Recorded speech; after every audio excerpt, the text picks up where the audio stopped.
রাসূলুল্লাহ বলছেন, আল্লাহ আবার ফেরেশতাদেরকে লক্ষ্য করে বলবেন, এই সবচেয়ে বেশি নিয়ামত প্রাপ্ত লোকটাকে জাহান্নামের আগুনের মাঝে এক মুহূর্তের জন্য একটু ঢুকাও। গামছা একটা সুবানি মারো, পানির মাঝে সুবানি মারে, আগুনের মাঝে ফেলে দেয়। ফেলে দিয়া 1 সেকেন্ড তাকে মাত্র আগুনে রাখবা, 1 মুহূর্ত রাখবা, রেখে আমার সামনে তাকে নিয়ে আসো। এজন্য আল্লাহ তাআলা বলেন, সারিউ ইলা মাগফিরাতিম মির রাব্বিকুম ওয়া জান্নাহ আরদুহাস সামাওয়াতু ওয়াল আরদ। ও আমার বান্দারা, তোমরা জাহান্নাম থেকে বাঁচো, ওয়াত্তাকুন নার, জাহান্নাম থেকে বাঁচো, ওয়াসারিউ ইলা মাগফিরাতিম মির রাব্বিকুম ওয়া জান্নাহ, এবং তোমাদের রবের ক্ষমা আর জান্নাতের দিকে দৌড় মারো। জাহান্নাম থেকে বাঁচো, জান্নাতের দিকে দৌড়াও। জান্নাতের দিকে দৌড়াতে রাজি আছেন কিনা? দৌড়ানো মানে কি? গোসলিংরি মাইরা দৌড় মারবেন এটা বুঝাইছে নাকি? না, এ দৌড়ানো মানে কি? আতিউল্লাহ ওয়ার রাসূল লাআল্লাকুম তুরহামুন। এই দুই আয়াতের মাঝখানে জান্নাতের দিকে দৌড়াও, জাহান্নাম থেকে বাঁচো এর ব্যাখ্যা আল্লাহ নিজে করে দিলেন। জাহান্নাম থেকে বাঁচতে হলে, জান্নাতে যেতে হলে আল্লাহ এবং রাসূলের আনুগত্য করো। রাসূল কি সুদ খাইতে কইছে না সুদ ছাড়তে বলছে? এই ভাইরা কথা বলেন, রাসূল কি সুদ খাইতে কইছে না সুদ ছাড়তে বলছে? তো আনুগত্য করলে সুদ খাওয়া যাবে? যারা সুদ খান আজকে বসে আছেন, আমার সামনে 2-4 জন আছেন, আজকে বাড়ি যাবেন সিদ্ধান্ত নিয়া, আমি এখন থেকে আর সুদ খাবো না। নামাজের মাঝে গাফলতি করেন, 5 ওয়াক্ত নামাজ ঠিকঠাক পড়ে না, এমন 2-4 জন আজকের মাহফিলেও আছে। কয়দিন আগে মাহফিলের একজন অতিথি ঘরে আমার সাথে গল্প করছে। মাহফিলের প্রধান অতিথি এলাকার চেয়ারম্যান খাইতে বসে আমারে গল্প করতে গিয়ে এক পর্যায়ে বলল, হুজুর নামাজ পড়ি, তবে সব পড়ি না। তখন আমি উনাকে ধরলাম, ভাবলাম যে ওয়াজটা এই মুহূর্তে করি। তা আমি তাকে বললাম যে সব পড়েন না, এই যে সব পড়লেন না, এই অনুমতি আপনি কোন আল্লাহ থেকে পাইলেন সেটা একটু কর। আমাদের আল্লাহ কয়জন? উনি নামাজ ফরজ করছে কয় ওয়াক্ত? তো আপনি যদি 5 ওয়াক্ত কমান তাহলে আরেক আল্লাহ লাগবে, কারণ এই আল্লাহ তো 5। কথা বলেন না? আমাদের আল্লাহ ফরজ করছে কয় ওয়াক্ত? তা আপনি যে কইলেন যে সব পড়ি না, তো কোন আল্লাহ অনুমতি দিছে? কয় না হুজুর, আল্লাহ তো একজন, অনুমতি দিব কেডা? অনুমতি যদি না দেয়, যে নামাজটা বাদ দিলেন, আজ থেকে সিদ্ধান্ত নেন আর কোনোদিন নামাজ ছাড়বেন না, ঠিক আছে? এবার উনি বিপদে পড়ে মাথা লাগছে, কয় না পড়া উচিত না, পড়বেন মিয়া। অনুরোধ করে গেলাম, আপনি তো আমার মুরব্বী বয়সে, তা আপনাকে হালকা করে বললাম, ছাড়বেন না, নামাজ ছাড়লে ঈমান থাকে না।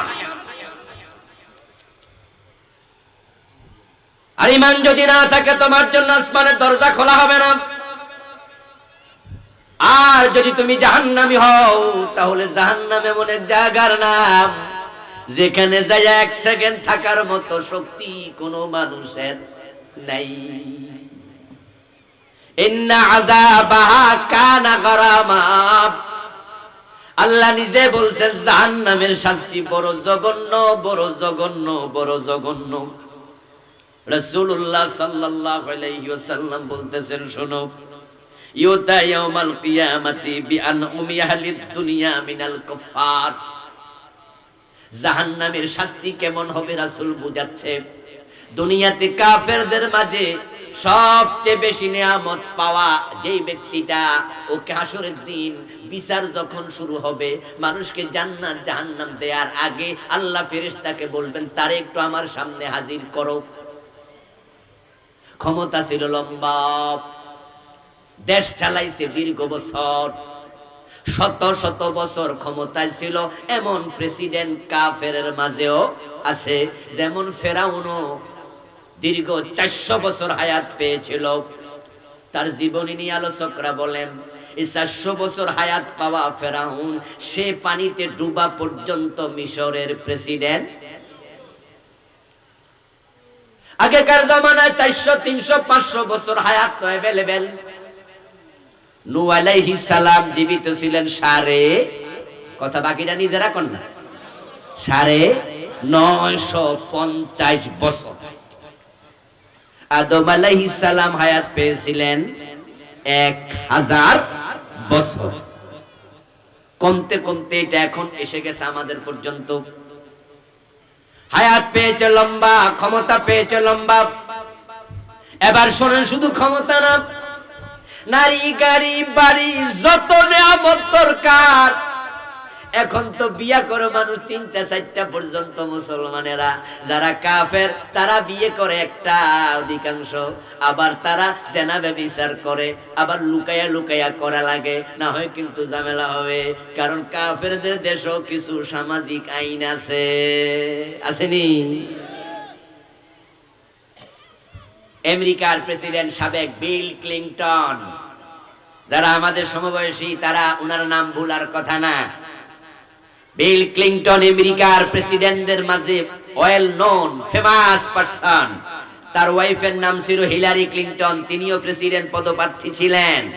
বিল ক্লিনটন আমেরিকার একমাত্র প্রেসিডেন্ট যার ব্যাপারে সমসাময়িক কালে সাপোর্টার সবচেয়ে আমেরিকাতে বেশি।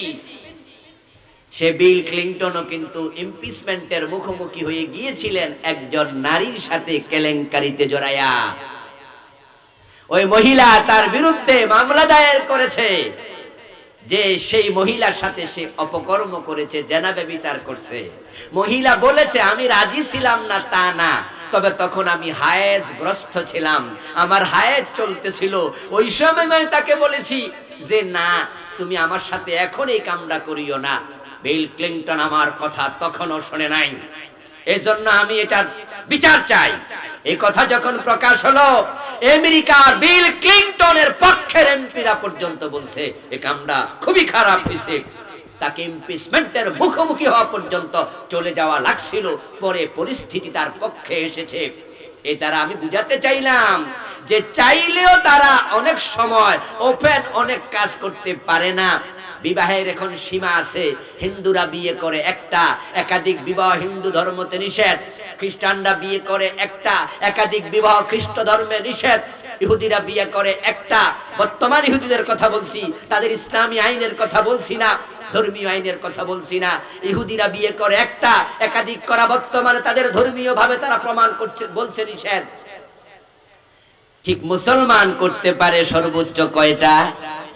4-এর বেশি কি জায়েজ? 4-এর বেশি আমাদের জন্য নিষেধ।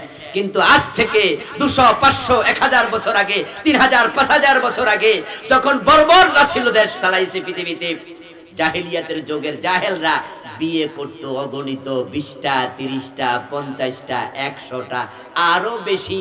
ক্ষমতা পাইছে 200-300 বছর, বিয়া করছে 200-300টা। লাজ নিয়ামতের অভাব নাই। আল্লাহ বলবো, ও ফেরেশতারা, দুনিয়ার সবচেয়ে বেশি নিয়ামত যে পাইছে ওই কাফেরটার আমার সামনে আগে আনো। দুনিয়ার সবচেয়ে বেশি নিয়ামত প্রাপ্ত কোন কাফের, সেটা আল্লাহর ফেরেশতারা খুঁজে বের করে ফেলবে। রাসূলুল্লাহ বলেন তখন আল্লাহর সামনে তাকে হাজির করা হবে।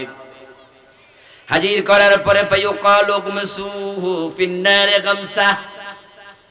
রাসূলুল্লাহ বলেন আল্লাহ এবার ফেরেশতাদেরকে লক্ষ্য করে বলবেন, এই সবচেয়ে বেশি নিয়ামত প্রাপ্ত লোকটাকে জাহান্নামের আগুনের মাঝে এক মুহূর্তের জন্য একটু ঢুকাও। গামছা, একটা সুবানি মারো, পানির মাঝে সুবানি মারে, আগুনের মাঝে ফেলে দেয়। ফেলে দিয়া 1 সেকেন্ড তাকে মাত্র আগুনে রাখবা, 1 মুহূর্ত রাখবা, রেখে আমার সামনে তাকে নিয়ে আসো। ফেরেশতারা তাকে খুঁজে বের করবে, 1 সেকেন্ডের জন্য জাহান্নামের আগুনে ঢুকাইয়া তারপরে আল্লাহর সামনে হাজির করে ফেলবে। সুম্মা ইউকালু লাহু ওয়া ফুলান হাল সাবাকা নাঈমুন ক্বাত্তু ফায়াকুলু লা। গত নভেম্বরে, এই নভেম্বর গেল, আমার 7ম বই প্রকাশিত হয়েছে, ওহির আয়নায় পরকাল। এটা আমার লেখা একটি বই। 400 পৃষ্ঠা বড় বই, আলহামদুলিল্লাহ। আখিরাত নিয়ে লিখেছি, এটা আমার 7 নাম্বার বই। এখানে আমি লিখতে গিয়ে 550-এর উপর হাদিস এনেছি, শুধু আখিরাত নিয়ে, আলহামদুলিল্লাহ, অনুবাদ সহ, হাদিস নাম্বার সহ দিয়া। তো আজকে আমি আপনাদেরকে জাহান্নাম বিষয়ক কিছু হাদিস শোনাবো এখান থেকে, আপনি যেন বুঝতে পারেন ওখানে গিয়ে থাকার যোগ্যতা আদৌ আপনার আছে কিনা। যদি না থাকে, ওই জাহান্নাম থেকে বাঁচার জন্য আপনাকে আজকে চেষ্টা করা উচিত, ঠিক কিনা? কারণ এমন হতে পারে আজকে রাত জীবনের শেষ রাত। কখন যে আপনার আমল বন্ধ হয় আপনি জানেন না।